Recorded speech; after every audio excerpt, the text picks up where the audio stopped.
Europe 1, les pieds dans le plat. Tous les jours, 10h30, 12h30. Cyril Hanouna. On a des scoops nous aussi sur la mer et on espère vous apprendre des choses, Christian Buchet. Alors attention, on va démarrer la bataille des scoops avec Valérie Benaïm. Très bien. Eh bien, vous vous Oui, souvenez... c'est vous qui démarrez tout. Écoutez, avec plaisir. Vous vous souvenez tous évidemment du fameux Titanic, le paquebot insubmersible parti de Southampton en 1912 pour rejoindre New York avec à son bord 1800 personnes, dont 8 musiciens. Et Leonardo DiCaprio. Bien sûr, et Kate Winslet, voilà. Et qui a fait naufrage donc dans la nuit du 14 au 15 avril. Ce qu'on sait moins, c'est que ces musiciens qui ont joué jusqu'au bout du naufrage portaient ce jour-là un uniforme boutonné avec des chaussettes vertes, un insigne en forme de lyre porté à la boutonnière, bref, un très très bel uniforme. Il appartenait à une entreprise privée, la Black Talent Agency.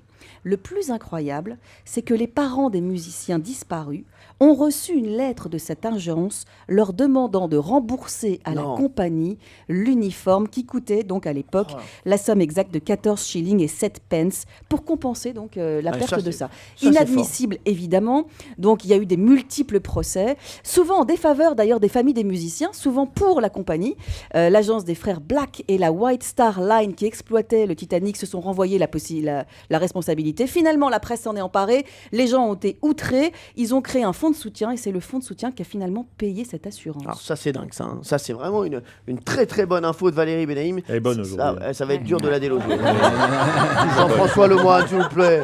Ah bon, hein, Il n'y a pas qu'aujourd'hui. Attention, hein. Exactement. Allez, Jean-Luc Lemoyne. Je vais vous parler de quelque chose qui arrive souvent aux marins. Et ça se passe en juin dernier. Il y a un plaisancier français de 27 ans qui navigue tranquillement au bord de son voilier de 7,50 m, qu'il a appelé Teuteux. Et alors qu'il est complètement à la dérive, depuis 5 jours au cœur du golfe de Gascogne, l'intéressé tombe à la mer et se fait repêcher par un cargo turc. Alors jusque-là, rien d'incroyable. Mais ce sont surtout les raisons de son saut à la mer qui sont plus étonnantes. En fait, l'intéressé a affirmé avoir vu des fantômes sur son bateau et des visages dans les voiles. Effrayé, il a préféré alors sauter sans même activer le moindre système d'alerte. Et pourquoi ? Visiblement, ces hallucinations seraient dues au fait, à un manque de sommeil prolongé qui cause des hallucinations, et c'est quelque chose d'assez courant chez les marins, puisque Jean Le Cam avait expliqué notamment avoir cru enlacer sa sœur sur son bateau pendant le Vendée Globe 2004, alors que c'était juste une voile. Tous les marins qui font des courses en solitaire, surtout le Figaro, ont ce genre d'hallucination. C'est dingue. Alors justement, vous connaissez bien ça, hein, Jean-François Lemoyne, on va le dire, puisque vous étiez aux côtés d'Éric Tabarly, donc voilà, comme ça, vous ne parlez pas de quelque chose que vous ne connaissez pas. Éric Tabarly, je ne parle cru que Jean-François était sa femme. Oui, c'est ça. Oui. Voilà. Très grand souvenir. Très bonne info en tout cas de Jean-Luc Lemoyne. Laurent Guimy. Alors moi, je vais vous parler d'épaves. Vous avez parlé de moi ? Oui, voilà. Je voulais pas vous le dire, mais enfin, puisque vous le dites vous-même. Au XVIIe siècle, le roi Gustave II Adolphe de Suède, qui était un roi conquérant, décide de construire le plus grand bateau de guerre jamais construit. Et donc, il lance la construction de ce bateau. Il est construit, puis il est inauguré en grande pompe. Le problème, c'est que le bateau fait naufrage le jour de son lancement, le jour de son baptême. L'épave n'a été retrouvée qu'en 1956. Et ce qui est extraordinaire, c'est que le Vasa, ce grand galion nordique, a été retrouvé en état quasiment d'origine, puisqu'il a plongé tout net. L'épave a été renflouée et aujourd'hui on visite ce bateau qui est à l'état quasiment d'origine. Je veux dire, le Vasa a fini en biscotte.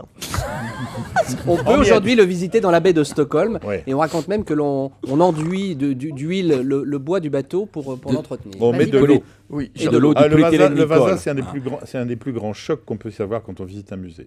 Alors, c'est magnifique. Est-ce que vous connaissiez toutes ces infos, Christian Buchet, spécialiste de la mer ? Honnêtement, oui. Ce qu'il faut savoir, c'est que le Vasa, effectivement, il a pu être conservé parce que c'était dans des mers septentrionales, donc très peu, effectivement, d'eau salée. Et surtout, il a fallu, vous savez, un morceau de bois, quand on sort de l'eau, si on ne lui met pas cette densité d'eau, il va s'effondrer de 90% de miettes. Donc, on a mis du polyéthylène Nicole pendant des années pour le solidifier. Donc, maintenant, il est à sec. Ceci étant dit, il y a quelques menaces qui pèsent sur lui parce qu'on se rend compte 20 ans ou 30 ans après que ça dégage quelques oxydations et quelques gaz. Et vous avez à Portsmouth d'ailleurs un autre polyéthylène Nicole. Vous avez à Portsmouth la Marie Rose qui est à peu près un bâtiment qui a naufragé même port, effectivement. Vous lui avez de la et on le visite mais avec un imperméable parce qu'on continue à l'asperger, ce qui n'est plus le Bien cas sûr. du Vasa. Mais ça vaut le coup, c'est extraordinaire. Il nous faudrait un beau bateau comme ça. La Polytechnicole, bien sûr, P3 HC+. Pour les chimistes qui nous écoutent sur Europe 1. Alors, Jean-François Lemoine, qui avait la meilleure information sur la mer Elles sont toutes très bonnes, mais pour avoir vécu ce coup de cœur invraisemblable qui est la visite du Vasa, je vais choisir. Laurent Guimier Laurent qui Guimier. gagne encore la bataille des Et scouts ma biscotte. sur le thème ou sur l'invité. Eh oui, il est très fort, ce Guimier.